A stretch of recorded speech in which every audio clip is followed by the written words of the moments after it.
Hello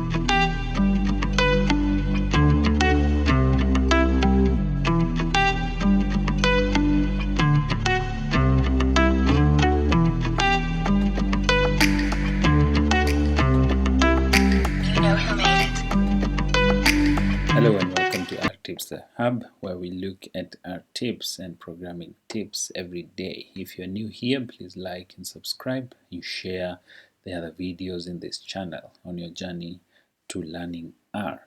So today we are going to look at a very basic operator that we call the assignment operator. So there's assignment operator. So this is the operator used to assign values or assign other objects into R. So let's say we want to have my number, and we use the assignment operator saying my number is 8. If you run this, we see that my number gives us 8, which means we have stored 8 within the object called my number. Sometimes we can also use the equal sign, because for some programming languages, if you're shifting from other languages such as Python, we usually use the equal sign. It also works the same way. So number 2, we can use the equal sign, but what is recommended is usually this symbol here, which is basically a combination of the less than sign and a hyphen. So if we run number 2, we see that the result is 8. So you can either use this first symbol, or you can use the equal sign. You can also store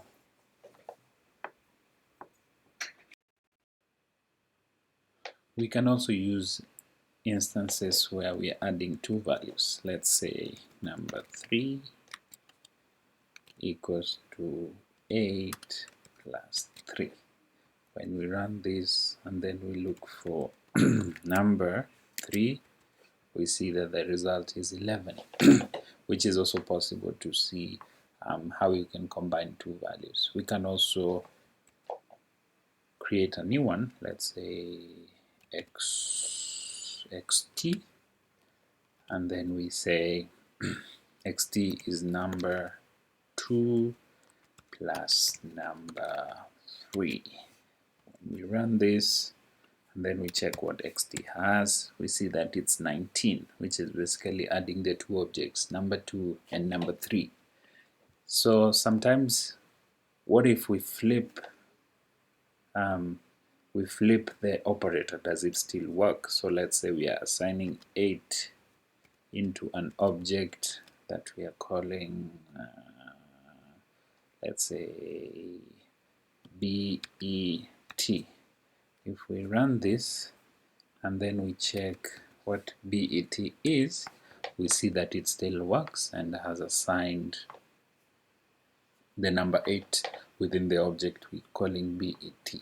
So that's how the assignment operator works, a very important operator that you'll be using in your daily programming and daily coding in R.